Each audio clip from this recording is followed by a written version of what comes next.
இருட்டு கடை கேள்விப்பட்டிருப்பீங்க. இருட்டு ஃபேக்டரி கேள்விப்பட்டிருக்கிறீங்களா? இந்த உலகத்துக்கு வந்து ஒவ்வொரு ஏஜ் இருந்தது. Ice age, stone age, bronze age, iron age, middle age, modern age. இப்ப இருக்கிறது டிஜிட்டல் ஏஜ். ஆனா ஃபியூச்சர் வந்து டார்க் ஏஜ். அதுதான் ஃபியூச்சர். பொதுவா ஃபியூச்சர் மூவிஸ் காட்டேக்க வந்து அது ஒரு டார்க் ஏஜா தான் காட்டுறவங்க அந்த மூவிஸ்ல. ஏனென்றா அதுல ஹியூமன்ஸ் குறைவு, ரொபோட்டிக் கால் இருக்கிற ஒரு இண்டஸ்ட்ரியல் ஒரு சிட்டி மாதிரி தான் காட்டுவாங்க. சைனா இப்ப கொண்டு வந்திருக்க ஒரு ஃபேக்டரி வந்து டார்க் ஃபேக்டரி.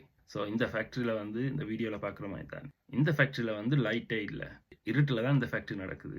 எப்படி என்று கேட்டால் மனுஷன் இருந்தால் தானே லைட் தேவை, ரோபோட்ஸுக்கு லைட்ஸ் தேவையில்லை தானே, அதுகள் இருட்டில் வேலை செய்யலாமே, அதுக்கு சென்சர்ஸ் இருந்தால் காணும். ஸோ இப்படியான டார்க் ஃபேக்டரியில் வந்து கணக்கு ரன் பண்ண தூங்கிட்டாங்க சைனாவில். ஸோ இதுக்குள்ளே வந்து ஜீரோ ஹியூமன்ஸ். ஸோ மனுஷர் வந்து ஜீரோ. இதுக்குள்ளே ஃபுல்லாக ஆட்டோமேட் பண்ணியிருக்கு, எல்லாமே மெஷின்ஸ் தான் செய்கிறது. 24/7 வேலை செய்யும், 365 days, no days off, no holidays, no holiday pay, no sick pay, no annual leaves.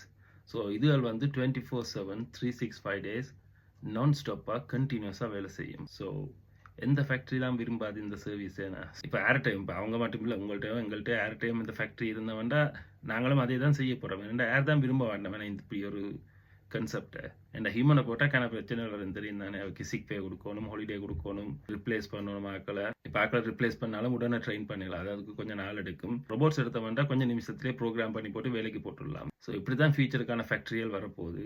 அது ஏற்கனவே அவங்க ரன் பண்ண துவங்கிட்டாங்க. இது எப்போ எடுத்த வீடியோன்னு தெரியாது. ஸோ இந்த வெஸ்ட்டுக்கு எவ்வளோ நாள் எடுக்கும்னு தெரியாது இந்த மாதிரி ஃபேக்ட்ரிஸ் வரதுக்கு. ஆனால் எப்படியும் சம் பாயிண்ட் வந்துடுமே. ஸோ ஃபியூச்சருக்கான ஃபேக்ட்ரி ஒர்க்குகள் வந்து இப்படி தான் போக போகுது. எல்லாமே ரோபோட்டிக்காக தான் வரப்போகுது. இந்த கார் இண்டஸ்ட்ரியில் எப்போ ஹியூமனை ரிப்ளேஸ் பண்ண துவங்கிட்டாங்களோ ஒரு கொஞ்சம் ஆக்கள் தான் இருந்தது இதை ஹேண்டில் பண்ணுறதுக்கு. ஆனால் இந்த ஃபேக்ட்ரியை பார்க்க இது இப்போ 100% ஆட்டோமேட்டட். இதுக்குள்ளே ஹியூமன்ஸே இல்லை. ஃபேக்ட்ரியை டார்க் ஃபேக்ட்ரின்னு வச்சுருக்காங்க. ஸோ வரப்போகிற ஏஜும் டார்க் ஏஜாக தான் வரப்போகுது போல இருக்குது.